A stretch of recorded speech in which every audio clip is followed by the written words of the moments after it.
Welcome to all of you. आज हम electromagnetic wave के क्वेश्चन करने वाले हैं। लास्ट वीडियो में हमने लगभग 4 क्वेश्चन किए थे, उनके बेसिस पर हमने कॉन्सेप्ट्स देखे थे। आज हम उसी के आगे वाला पार्ट देखने वाले हैं और आप देखेंगे कि जो कॉन्सेप्ट हमने लास्ट टाइम रिपीट किए थे या जो कॉन्सेप्ट हमने लास्ट टाइम देखे थे वही आज के पार्ट में दोबारा आने वाले हैं। तो ये क्वेश्चन हमारे सामने है, क्वेश्चन नंबर 5। 4 क्वेश्चन मैं प्रीवियस वीडियो में डाल चुका हूं। जिस भी बच्चे ने नहीं देखे हैं वो देख सकते हैं, पहले पिछले 4 पार्ट, जो भी पिछले 4 क्वेश्चन हैं वो देख लीजिए। फिर उसके बाद जब इस वीडियो पर आएंगे तो आपको स्मूथली सारी चीज़ें समझ में आएंगी। सो क्वेश्चन नंबर 5 हमारे सामने है, an electric field of an electromagnetic wave, an electric field of an electromagnetic wave in free space is represented by the electric field. तो इलेक्ट्रिक फील्ड हमें दे दी गई है और the corresponding magnetic induction vector, मतलब B vector की value हमें निकालनी है। तो जैसा कि मैंने आपको पहले भी कुछ क्वेश्चंस में बताया हुआ था, मैंने किसके रेफरेंस में बताया था, वेलोसिटी फिल्टर। वेलोसिटी फिल्टर में हम इलेक्ट्रिक फील्ड और मैग्नेटिक फील्ड का रेशो देखते थे और जो वेलोसिटी होती थी वो स्पीड ऑफ अ लाइट होती थी।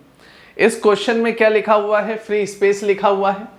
तो कहने का तात्पर्य ये है कि अगर मैं इलेक्ट्रिक फील्ड की वजह से लगने वाला फोर्स लगाऊं और मैग्नेटिक फील्ड की वजह से लगने वाला फोर्स लगाऊं और दोनों बराबर रखूं, तो यहाँ पर Q इंटू इलेक्ट्रिक फील्ड होता था और यहाँ बी वी क्यू होता था, है ना, मैग्नेटिक फोर्स।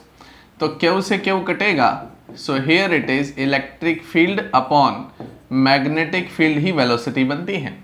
बट यहाँ पर हमें फ्री स्पेस दे रखा है। फ्री स्पेस का मतलब होता है वैक्यूम, मतलब जो स्पीड ऑफ लाइट है वो एयर के अंदर या वैक्यूम के अंदर कंसिडर की जाएगी। अगर ऐसा होता है तो ये जो v है वो c में तब्दील हो जाएगा, क्योंकि c हमारी स्पीड ऑफ लाइट होती है और हमें b वेक्टर निकालना है।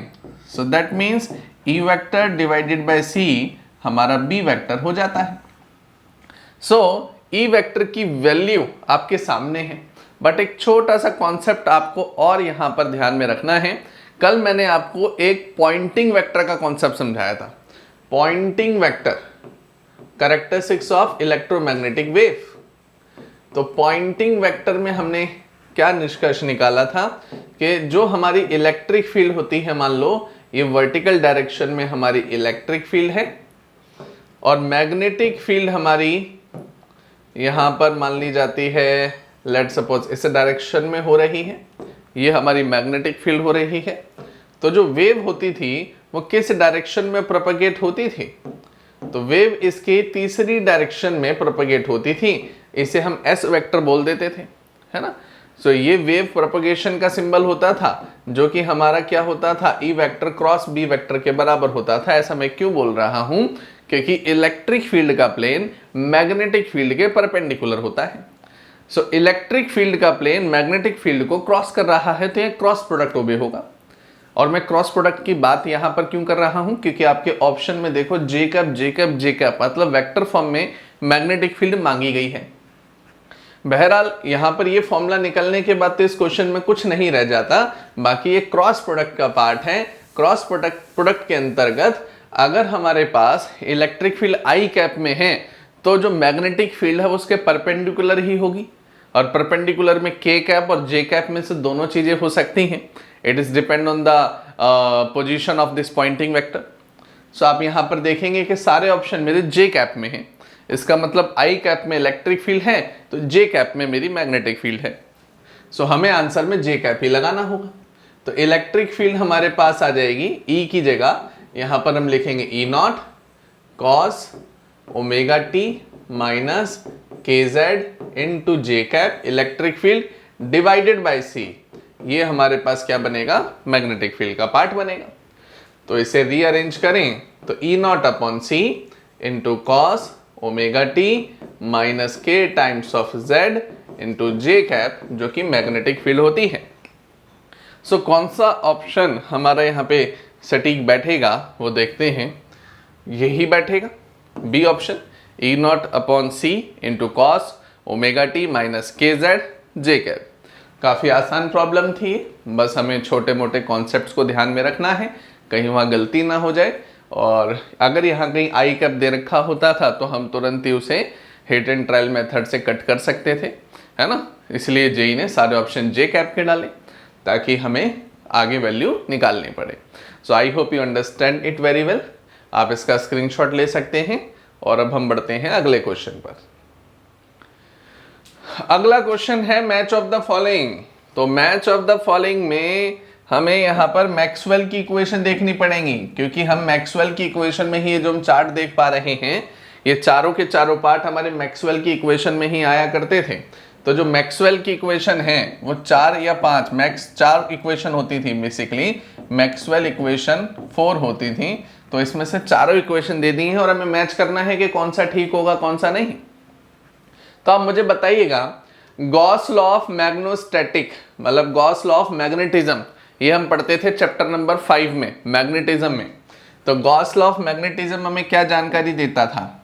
गॉस लॉ ऑफ मैग्नेटिज्म हमें ये बताता था कि अगर आपके पास कोई भी एक मटेरियल है और इस पर आप अगर मैग्नेटिक फील्ड को अप्लाई कर देते हैं, इस मटेरियल पर अगर आप एक मैग्नेटिक फील्ड को अप्लाई कर देते हैं तो ये कुछ देर बाद मैग्नेटाइज हो जाएगा, है ना। कुछ देर बाद ये जो मटेरियल है ये मैग्नेटाइज हो जाएगा।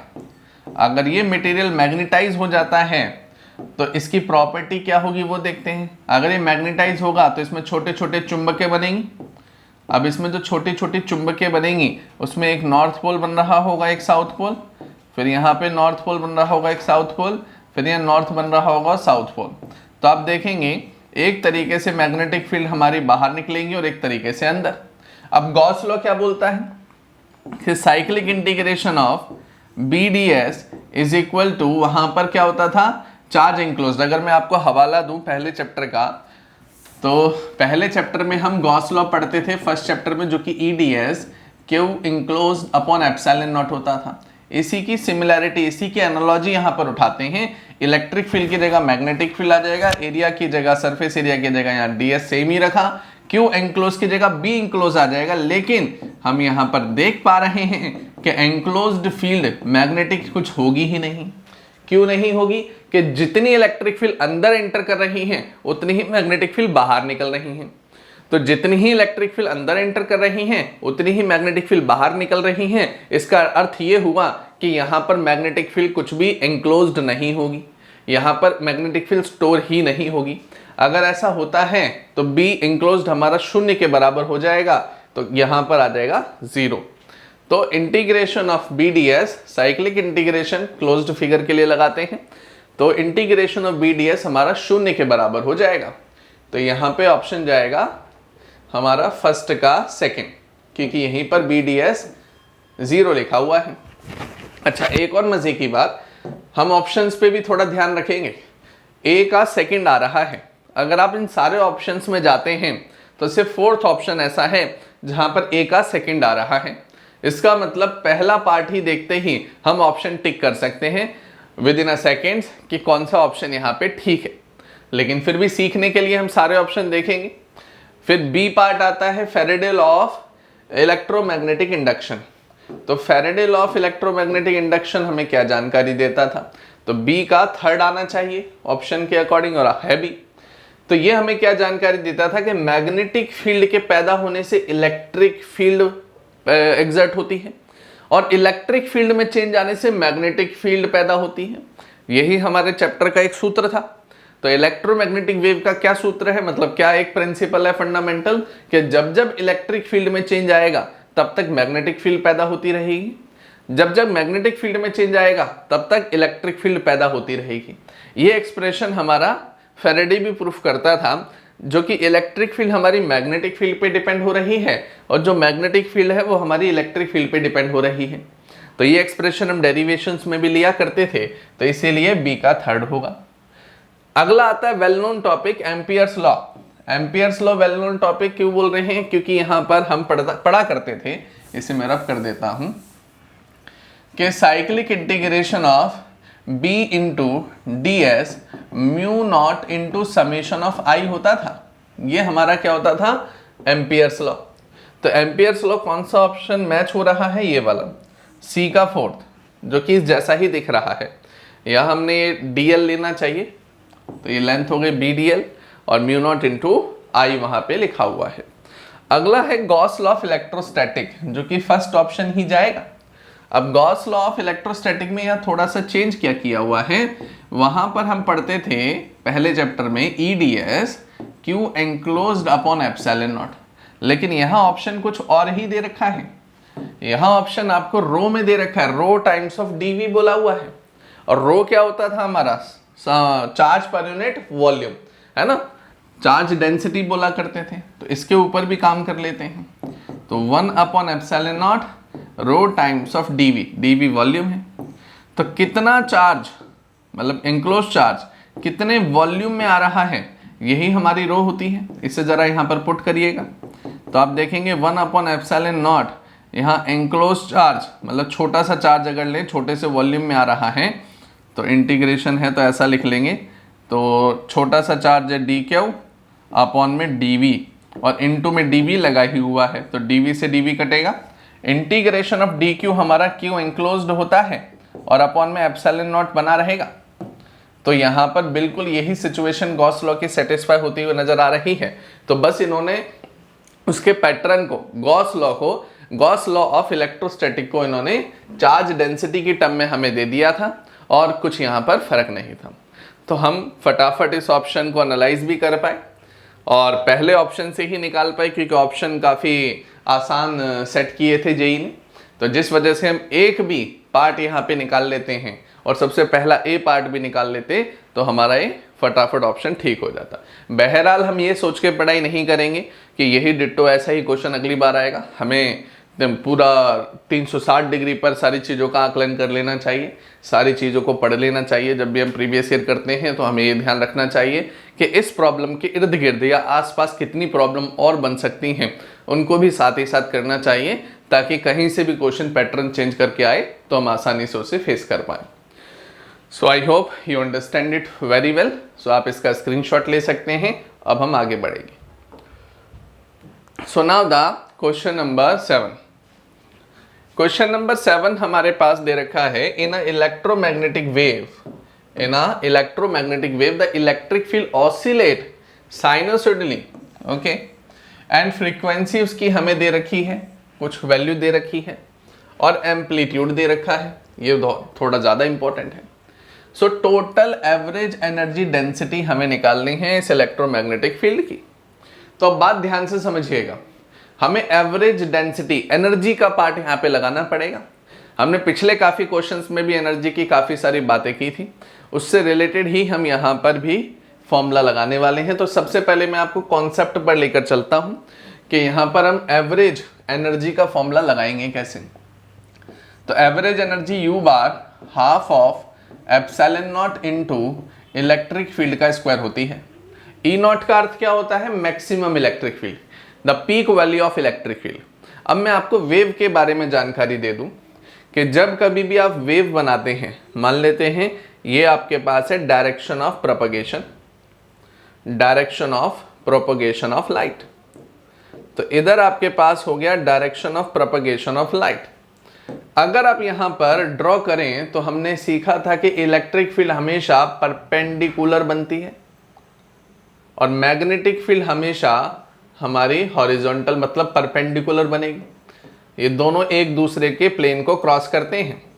तो इलेक्ट्रिक फील्ड और मैग्नेटिक फील्ड के अंदर दोनों वो एक दूसरे को क्रॉस करते हैं, जिसके कारण हम एक पॉइंटिंग वेक्टर की कैरेक्टरिस्टिक्स को इस इलेक्ट्रोमैग्नेटिक वेव में लेकर आए।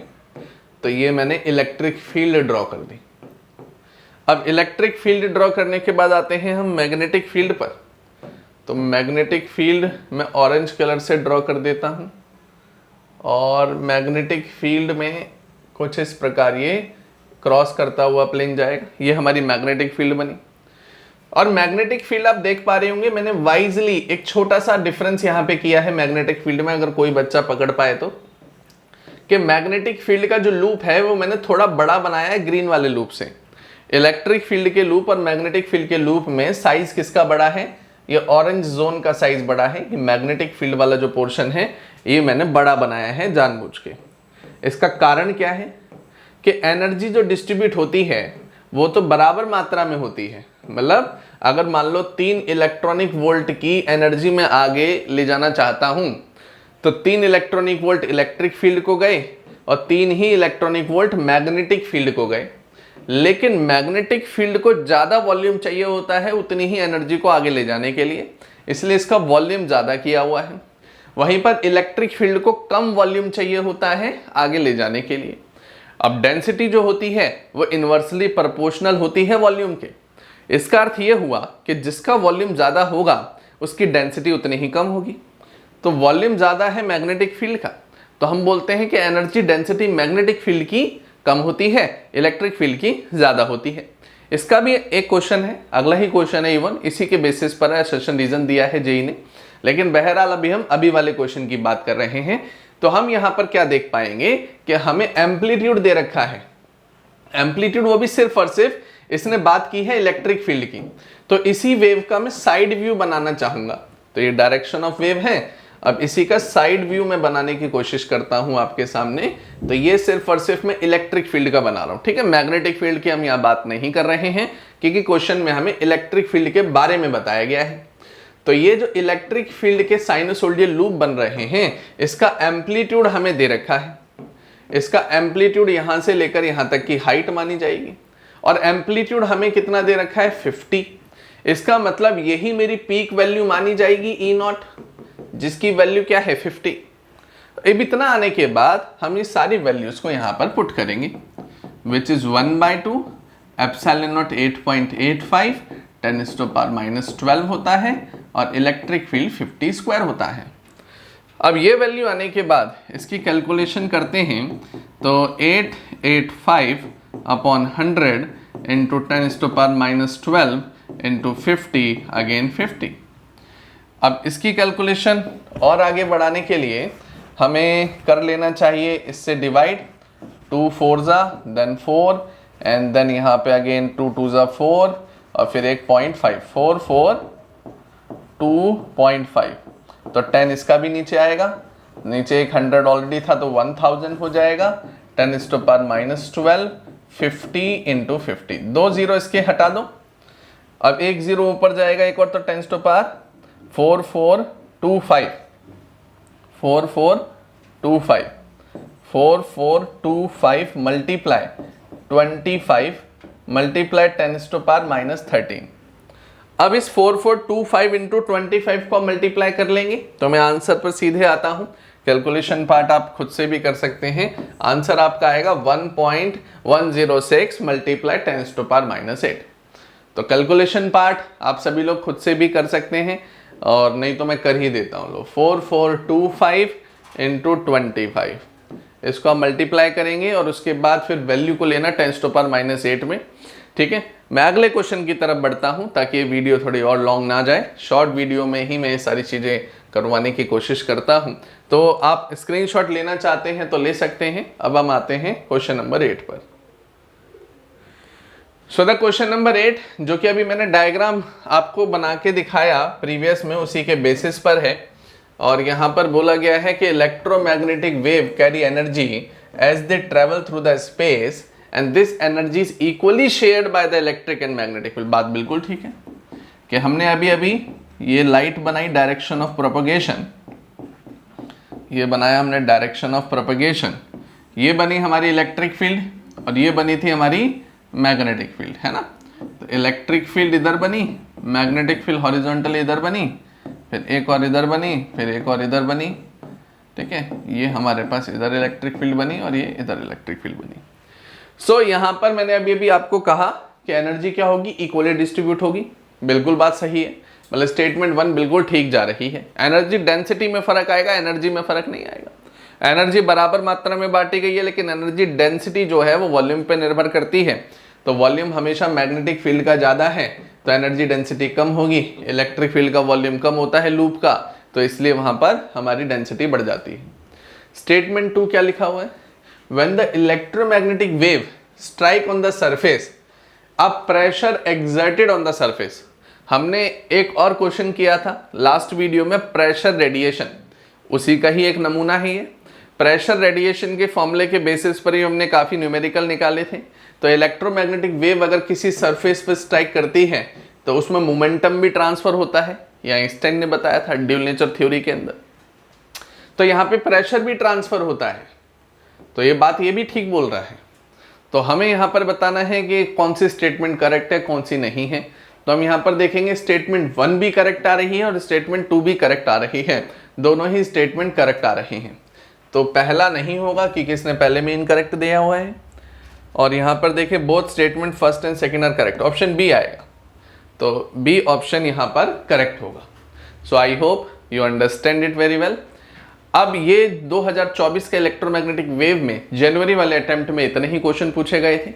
अब हम बढ़ेंगे अगले चैप्टर पर, that is called ray optics. तो कल हम लौटेंगे अगले वीडियो के साथ। तब तक के लिए आप इन क्वेश्चंस की प्रैक्टिस करिए और लगे रहिए। Thank you.